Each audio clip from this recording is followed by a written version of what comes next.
இப்போ நீங்கள் சின்ன வயசில் நிறைய இந்த பாஷா அண்ணாமலை அதெல்லாம் வந்து ரெக்கார்ட் பண்ணும்போது நீங்கள் அந்த அந்த அந்த சிட்டிங்ஸ்லாம் இருந்திருப்பீங்கல்ல. How was that experience? அது பயங்கரமான இப்போ நீங்கள் உங்களுக்கு தெரியுமா தட் இது இவ்வளோ பெரிய படத்துக்கு மியூசிக் பண்ணுறாங்க அந்த அந்த அந்த வயசில் தெரியும்? இப்போ பாஷா படம் ரீரிகார்டிங் அதோட பேக்ரவுண்ட் ஸ்கோர் பண்ணும்போது நான் ஸ்டுடியோவில் இருந்திருக்கேன் நிறைய வாட்டி.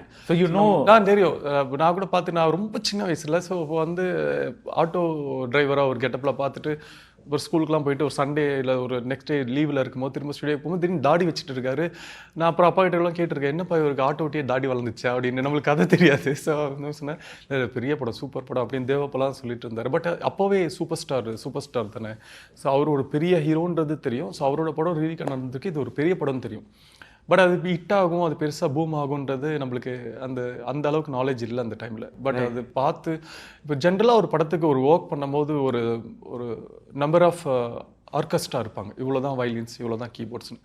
பட் அந்த படம் பண்ணும்போது ஸ்டுடியோவே அப்படியே ஃபுல்லாக இருக்குது. அவ்வளோ வயலின்ஸ், அவ்வளோ ஆர்கெஸ்ட்ராஸ் எல்லாருமே வச்சு பார்க்கும்போது அதை பார்த்து ரொம்ப பிரம்மாண்டமாக என்ன இன்னைக்கு இவ்வளோ பேர் இருக்காங்க, இவ்வளோ கூட்டம் இருக்குது அப்படின்ற மாதிரி அந்த படம் ரீரிகார்டிங்லாம் நான் ஃபீல் பண்ணியிருக்கேன். அப்போ ஃபேண்டாஸ்டிக். அது பார்க்கும்போதே it must be such a amazing திங்ல. அந்த தீம் மியூசிக்லாம் நீங்கள் லைவ்ல கேட்டிங்கன்னா அப்படி இருக்கும் அது கம்போஸ் பண்ணும்போது. இப்போ வந்து இப்போ ஒவ்வொரு ஈராக்கும் ஒரு டிஃபைனிங் மியூசிக் கம்போசர் இருந்திருக்கார்ல. உங்கள் தேவா வந்தப்போ இளையராஜா வாஸ் த பிக் கம்போசரில். உங்களுக்கு எப்போது தோணியிருக்கா வந்து இவருக்கு கிடைக்க வேண்டிய அங்கீகாரம் அவ்வளோ கிடைக்கல பிகாஸ் அந்த மாதிரி தோணியிருக்கா உங்களுக்கு தேவாக்கு?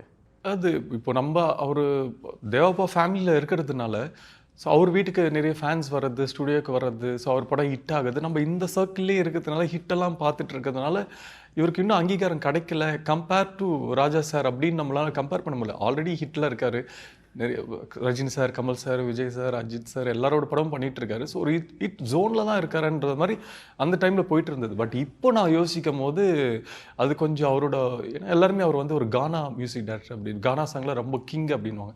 ஆக்சுவலி அவர் அதை விட மெலோடியில் தான் ரொம்ப கிங். எனக்கு அவரோட பாட்டே 2-3 மெலோடி சாங் தான் எனக்கு நம்பர் 1 பொசிஷனில் இருக்குது. ஸோ அந்த பாட்டு சொல்லுங்கள். ஒரு கவிதை எழுதினேன் அந்த சாங்கு, அப்புறம் வந்து பம்பல் கே சம்பவத்துலேருந்து ஒரு மெலடி சாங் இருக்குது.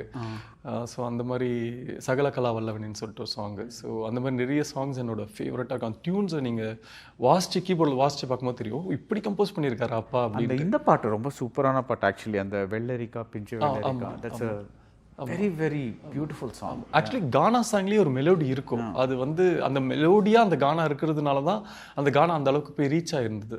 ஸோ அங்கீகாரமானு பார்த்தீங்கன்னா இப்போ இன்னும் நிறைய வந்திருக்கணும். பட் நிறைய கிடைச்சதுன்னு பிகாஸ் அவர் வந்து ஒரு ஐ திங்க் ஒரு காலத்தில் வந்து அவர் ஃபார் எக்ஸாம்பிள் பிரசாந்தோட ஃபர்ஸ்ட் வைகாசி பிறந்தாச்சு, அது எல்லா பாட்டுமே பயங்கரமான ஹிட். தண்ணி கூட எடுத்து நிறைய சாங் எல்லாமே ஹிட். அந்த சாங்லாம் இப்போவும் எனக்கு ஃபேவரட் தான். ரைட். நீங்கள் அந்த ஆஸ்பெக்டை பற்றி நினச்சிருக்கீங்களா? அதாவது நம்ம மியூசிக்கில் போயிருந்தால் எப்படி இருக்கும் அப்படின்ட்டு. ஆமாம், ஆக்சுவலி ஆக்டிங்லாம் எனக்கு சுத்தமாக தெரியாது. அப்புறம் வந்து டெவலப் சொல்கிறீங்களா? இப்போயே எனக்கு தெரியாதான் சொல்லுவேன். ஆக்சுவலி அது டேரக்டரோட டேலண்ட்ஸ் தான். நான் நடித்த எல்லாமே டேரக்டர்ஸ் தான் ரீசன் அதுக்கு. ஸோ நம்ம அதுக்கான டெவலப்மெண்ட் பண்ணிவிட்டு என்னதான் ஹோம் ஒர்க் பண்ணிவிட்டு எது இருந்தாலும் அவங்க அந்த கதையை, அந்த ரோலை, இந்த சீன் இப்படி இருக்கணும்னு ஆசைப்பட்டு கேட்குறதுல தான் நான் டெவலப்மெண்ட் பண்ணுறேன். ஸோ இல்லை சார் இந்த சீன் இப்படி இருக்கிறது பதில் இந்த சீன் இந்த மாதிரி பண்ணிக்கலாம், இது இன்னும் பெட்டராக இருக்கும் அப்படின்னு நம்ம இது வரைக்கும் எந்த சீனுமே சொன்னதில்லை. முழு இன்புட் அது. ஸோ அதில் நம்ம ஒரு டெவலப்மெண்ட் பண்ணுறது தான் இருக்குது. ஸோ இப்போ கேட்டாலும் எனக்கு தெரியாது தான், ஆக்டிங் தெரியாது. வந்து கதை சொல்கிற எல்லா டேட்டையும் நான் ஃபஸ்ட் அண்ணா எனக்கு நடிக்கலாம் தெரியாதுன்னா நீங்களாக பார்த்து நடிக்க வைக்கிறது தான் இருக்குது அப்படின்னு சிரிப்பாங்க. பட் உண்மையிலே மனசார அதை சொல்கிறேன். பட் எனக்கு உண்மையிலே தெரிஞ்ச ஒரு விஷயம்னா மியூசிக் தான். யாராவது இப்போ ஒரு கீபோர்டு கொடுத்து ஒரு 15 மினிட்ஸில் ஒரு சாங் பல்லவி சரணத்தோடு சேர்த்து கம்போஸ் பண்ணி கொடுங்கன்னா என்னால் 15 மினிட்ஸில் கண்டிப்பாக பண்ண முடியும். ஐ கேன் டூ இட் ஈஸியாக. ஒரு நார்மல் அது ஹிட் ஆகுமா ஃப்ளாப் ஆகுமா தெரியாது, கோர்வையாக ஒரு சாங் நான் ரெடி பண்ண முடியும். ஸோ அந்தளவுக்கு மியூசிக் தெரியும். ஸோ அதில் வரணும், அதில் ஷைன் ஆகணுன்ட்டு ரொம்ப ஆசை இருந்தது. அப்புறம் ஒரு படம் மியூசிக் பண்ணேன், 2 சாங் நான் பண்ண படத்தில் 2 சாங் தனித்தனியாகவும் மியூசிக் பண்ணேன். ஸோ என்னென்னா அதுக்கப்புறம் மியூசிக் சான்ஸ் வந்தது. பட் அப்போது திரும்ப ஆமாம் அது அப்புறம் பேர் மாற்றிட்டாங்க, வீரபாண்டியபுரம் அப்படின்ட்டு. ஸோ அந்த படம் ஃபுல்லாக மியூசிக் பண்ணோம். அதுக்கப்புறம் 2-3 படம் சான்ஸ் வந்தது. பட் கதையாக அந்த படத்துக்கு மியூசிக் பண்ண கொஞ்சம் கம்ஃபர்டபுளாக இல்லை. ப்ளஸ் ஷூட்டிங், அப்புறம் ரேஸு, ஸோ இதெல்லாம் இருக்கிறதுனால மியூசிக் பண்ண முடியல. பட் ஸ்டில் நான் வெயிட் பண்ணிட்டுருக்கேன், ஒரு நல்ல ஒரு பெரிய படம் வந்தால் மியூசிக் பண்ணணும் அப்படின்ட்டு. அது ஒரு பிரேக் எடுத்து பண்ணா என்ன? இங்கே நம்மளுக்கு கீழே தள்ளி விட்டுறாங்க. இப்போ நான் ஒரு படம் மியூசிக் பண்ணுறேன்னா ஒரு கம்போசிங் அது எல்லாமே பண்ணுறதுக்கு ஒரு 1 மந்த் டைம் தேவைப்படும் டேரக்டர் கிட்ட. இப்போ நான் 15 மினிட்ஸில் சாங் பண்ணாலும் அந்த டேரக்டர் அவரோட சுச்சுவேஷனுக்கு ஏற்ற மாதிரி சாங் ஹிட்டு கொடுக்கறதுக்கு ஒரு டியூன்ஸ் வேணும் அப்படின்னா அது கொஞ்சம் மெனக்கிறது எல்லாமே ஆராய்ஞ்சு நான் பார்த்து கம்போஸ் பண்ணி இந்த டியூன்ஸ் ஓகேன்னு ஒரு 5 பாட்டை லாக் பண்ண ஒரு ஒரு ஒரு 3 வீக்ஸ் to 4 வீக்ஸ் தேவைப்படும். அப்புறம் அதுக்கு நான் பேக்கிங் பண்ணணும். ஸோ எனக்கு என் சாங்க்கு நான் பேக்கிங் பண்ண தான் உட்காந்து வாட்ச தான் பிடிக்கும். ஸோ அது விஎஸ்டியில் இருக்கிற நியூ டோன்ஸ் எடுக்கணும். எதுவுமே பழைய சாங்கில் இருக்க டோன்ஸ் வேணாம், புது சவுண்டிங் கொடுப்போம் ஆடியன்ஸ். ஸோ இதெல்லாம் ப்ராசஸே ஒரு 5 to 6 மந்த் ஆகிடும். ஸோ இந்த 4 to 5 months 6 monthsல நான் நடிக்கலை அப்படின்னா நான் அதுக்கப்புறம் ஒரு படத்தை நடித்து அது ரிலீஸ் ஆகி வர்றதுக்கு அந்த 1 year கேப் ஆகிடும். ஆல்ரெடி ஒரு 1 year கேப் விட்டுலே நிறைய ஹீரோஸ் வந்துட்டாங்க. ஸோ திரும்ப அந்த கேப் விட முடியல. அதுதான்.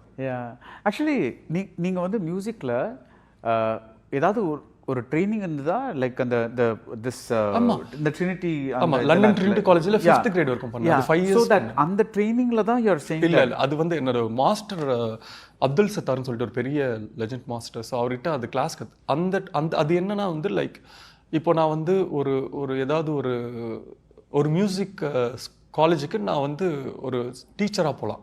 ஸோ அந்த மாதிரி கோர்ஸ் அது. ஸோ ப்ராப்பராக மியூசிக்னா என்னது, வெஸ்டர்ன் மியூசிக்னா என்னது, அதை பேஸ் பண்ண ஒரு கிளாஸஸ் தான் அது. அதுக்கும் சினிமாக்கும் சம்மந்தம் இல்லை.